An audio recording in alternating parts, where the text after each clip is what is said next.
Salut, c'est Béatrice. Aujourd'hui, je vais te montrer comment utiliser l'outil de prévision budgétaire pour débutants.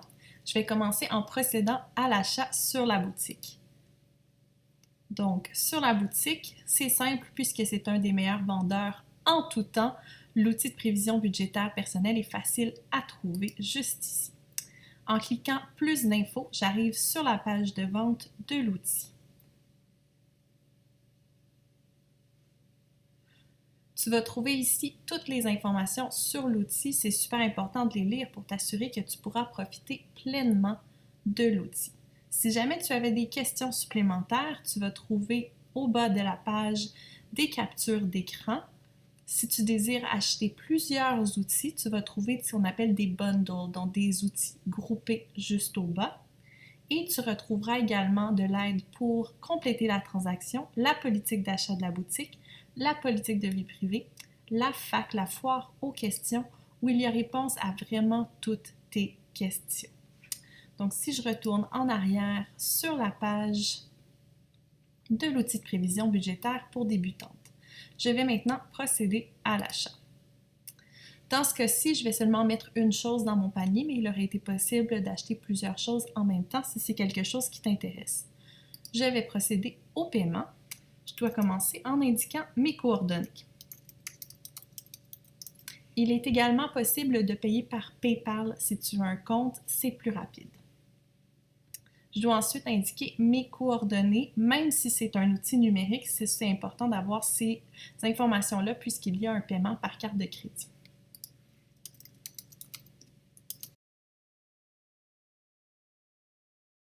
Une fois que j'ai entré mes coordonnées et mes données de paiement, je vais arriver sur une page de confirmation.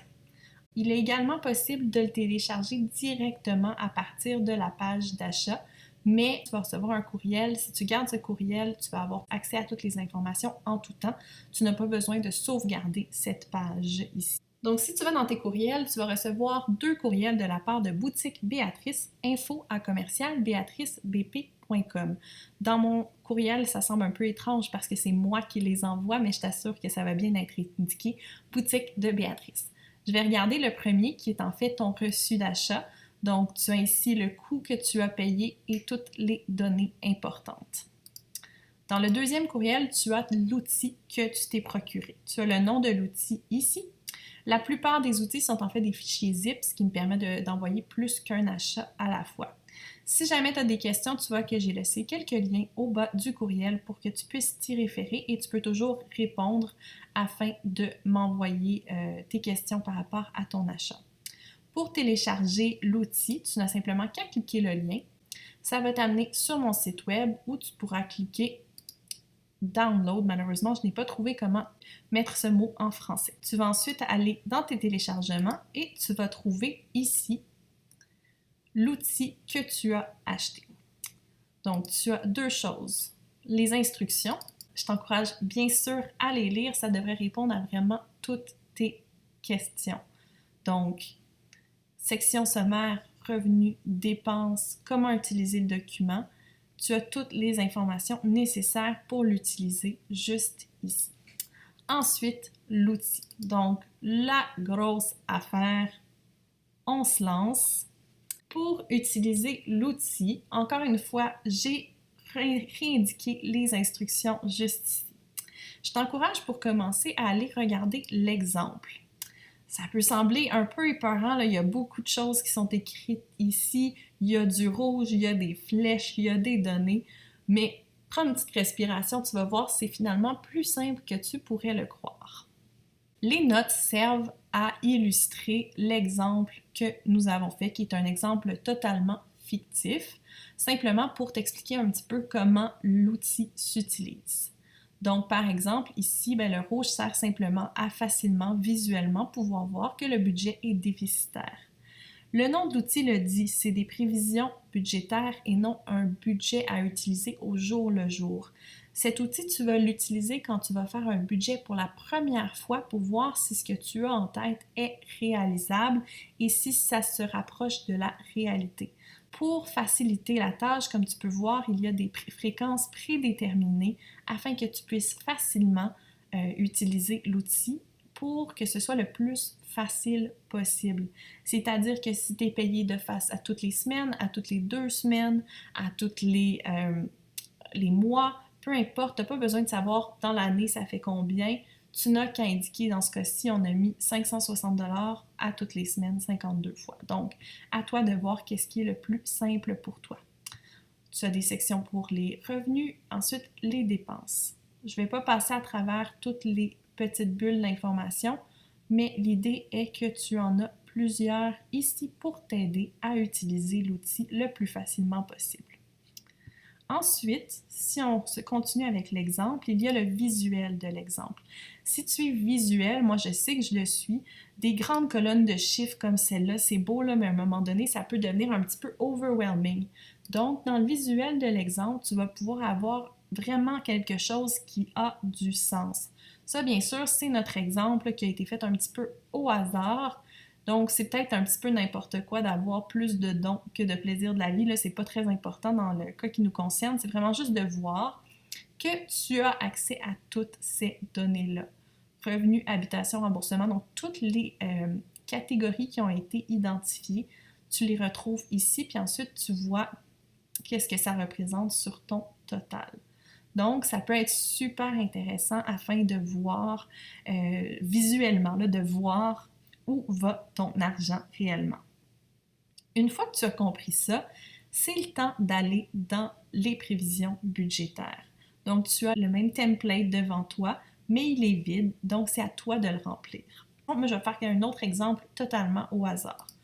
Donc, je vais choisir quelqu'un qui va recevoir 2000 $ par mois. Donc, je vais choisir 12. Automatiquement, tout va se remplir. Ça fait 24 000 $ dans une année, 2 000 $ par mois, bien sûr, et 461,54 $ par semaine. Disons que cette personne-là a un deuxième revenu et elle est payée 500 $ par trimestre. Donc, on va aller faire 4 fois dans l'année. Elle a un 500 $ supplémentaire et on va dire un troisième revenu, elle loue son appartement sur Airbnb 2 fois par année pendant une semaine. Ça lui donne 1000 $ de revenus 2 fois par année. Mais là, le 2, il n'est pas choisi. Simplement laissez vide et entrez le 2. Ça va se calculer automatiquement. Donc là, les revenus sont entrés. Souvent, les revenus, ça va être assez facile à prédire pour les gens qui sont employés, un petit peu plus compliqué pour les gens qui travaillent à leur compte. Donc, il faut y aller avec les meilleures estimations que l'on peut faire. Ensuite, le loyer, on paie souvent par mois. Disons que cette personne-là, elle a la moitié d'un loyer à 800 $ à payer, donc ça fait 400 $ par mois, donc x 12. Donc, tout ça, là, je ne vais pas passer à travers, mais j'ai indiqué une dépense et des revenus et vous voyez que les dépenses sont allées se retirer dans les revenus et que c'est indiqué annuel, mensuel, hebdomadaire, partout. Donc, vraiment, ça aide à voir si c'est un budget réaliste hyper facilement. Si jamais tu as besoin de d'autres lignes. Dans Habitation, tu as une autre dépense qui n'est pas listée ici. Tu peux simplement cliquer, enlever le autre 1 et écrire Nouvelle dépense et ensuite l'indiquer qui pourrait coûter donc, disons, 750 $ 24 fois dans l'année. Donc, automatiquement, tout ça se calcule. Si jamais il manquait encore des lignes, là, ça devient un petit peu plus compliqué. Il y a énormément de sources de dépenses qui sont indiquées et tu ne devrais pas avoir besoin de nouvelles lignes. Mais il y a toujours des personnes qui ont des situations exceptionnelles. Si c'est ton cas, voici comment faire. Je ne t'encourage pas à faire ces changements si tu n'en as pas réellement besoin. Utilise les lignes autres. La raison pour laquelle je ne t'encourage pas à faire l'ajout de lignes, c'est que ça pourrait mener à des erreurs de formule, mais si tu fais tout correctement, il n'y aura pas de problème. Tu auras remarqué que si tu essaies d'entrer des données ici, par exemple, tu vas recevoir une alerte parce que la plupart des cellules sont protégées justement pour t'éviter de faire des erreurs. Si tu veux ajouter des données, voici comment faire. Tu vas dans Révision, ôter la protection de la feuille. Tu cliques avant le premier autre, clic droit, Insertion. Ici, je vais rajouter 2 lignes. Insertion, insertion.